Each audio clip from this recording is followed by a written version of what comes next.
seems like all the kids are trying to salvage all the snow they could. I always find when it's snowing, it seems like people are a lot happier just making snowmen and everything like that. Alright, well, what's going on today? I guess in terms of happiness and stuff like that, so much gloomy news. I guess everything revolved around guns, or most of the stuff I read for whatever reason.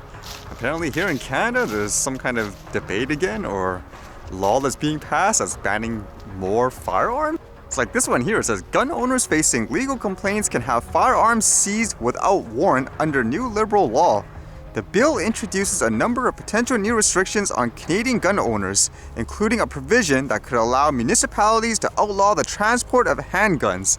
New legislation tabled by the federal government grants Canadian authorities expanded powers to search the home of any gun owner that is subject to a legal complaint, potentially allowing police to seize firearms for up to 30 days without a warrant. The rules fall under the Liberals' new firearms legislation, Bill C-21, tabled in the House of Commons on Tuesday by Public Safety Minister Bill Blair. The legislation introduces a number of potential new restrictions on Canadian gun owners, including a provision that could allow municipalities to outlaw the transport of handguns. So that's kind of interesting, even from reading this. So just based on a legal complaint? Like, what's a legal complaint? Could it be like a neighbor or something that's like, oh, I hate this person or whatever. He has a gun or she or whatever. So go investigate them so they can go there without a warrant and take it away? Is that correct? I don't know. The new provision is likely to further infuriate gun owners who are already in the uproar over the federal government's sweeping ban on assault-style firearms imposed May 1st. That's the one that I read before. It says the bill has already raised concerns among some legal experts who says the rules amount to legal overreach that could subject gun owners to search and seizures and spurious grounds. Saying, quote, there's definitely a tremendous opportunity for abuse, said Arkady Bushalev, a Toronto-based lawyer currently representing several applicants in a legal challenge against Ottawa's May 1st ban. The biggest problem with this provision is the person who is the subject of such an order does not have the opportunity to present his side of the case, he said. This could be the result of a malicious complaint.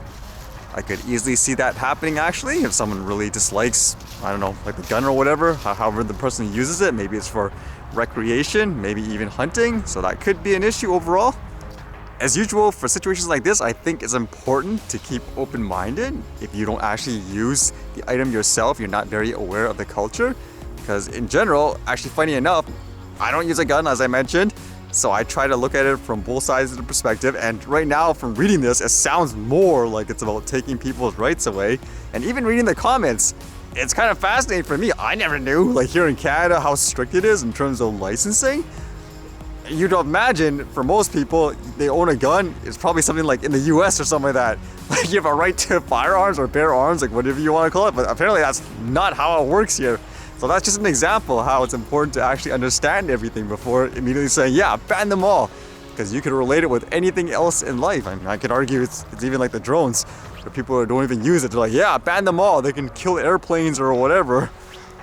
And with that in mind about guns and the US, it was kind of interesting reading this one because I know there was all those stories about Asians in the US getting, I guess, harassed by people just due to things like potential racism and all that.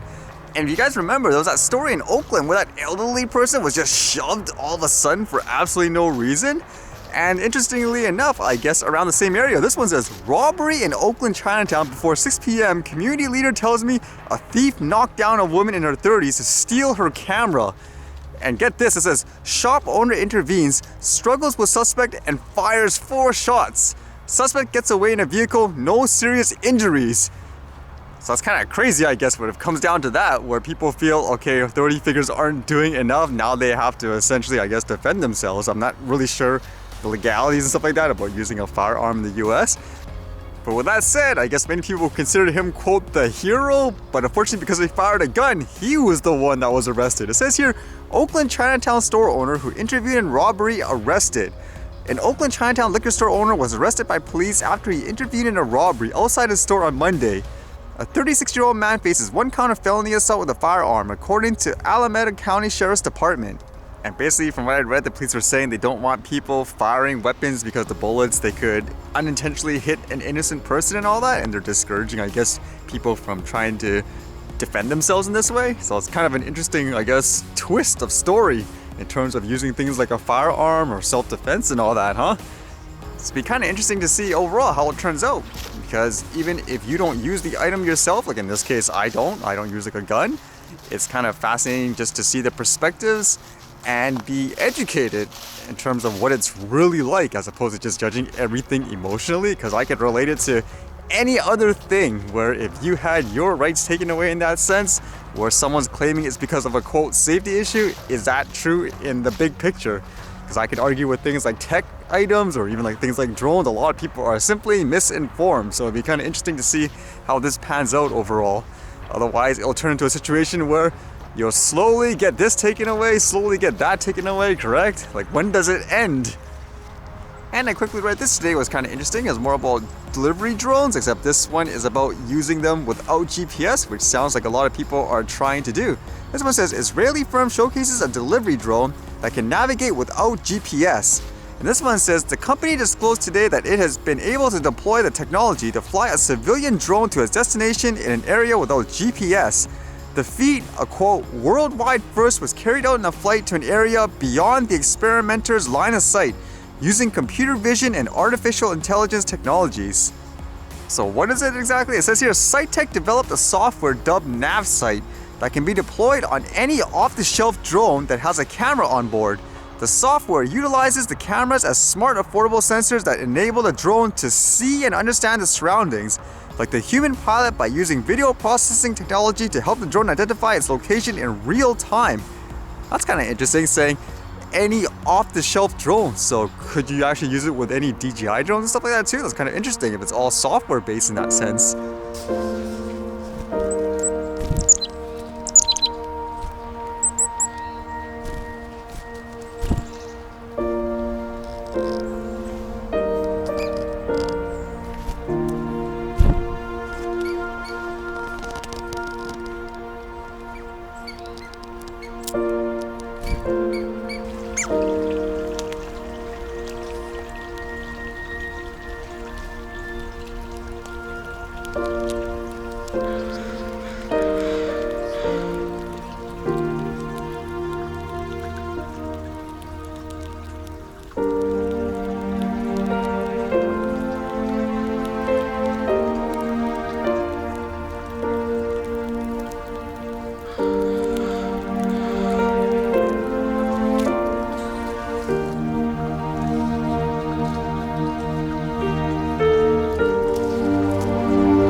What the heck?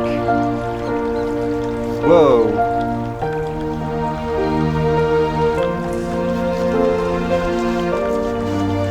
That's a coyote, man!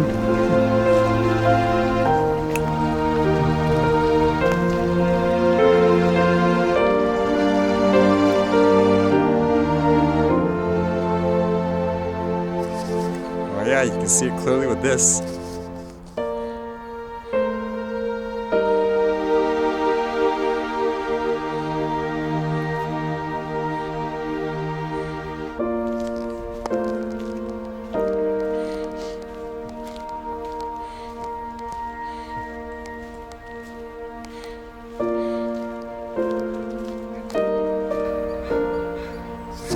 What's it doing? It's just like standing there.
Alright, see you guys later.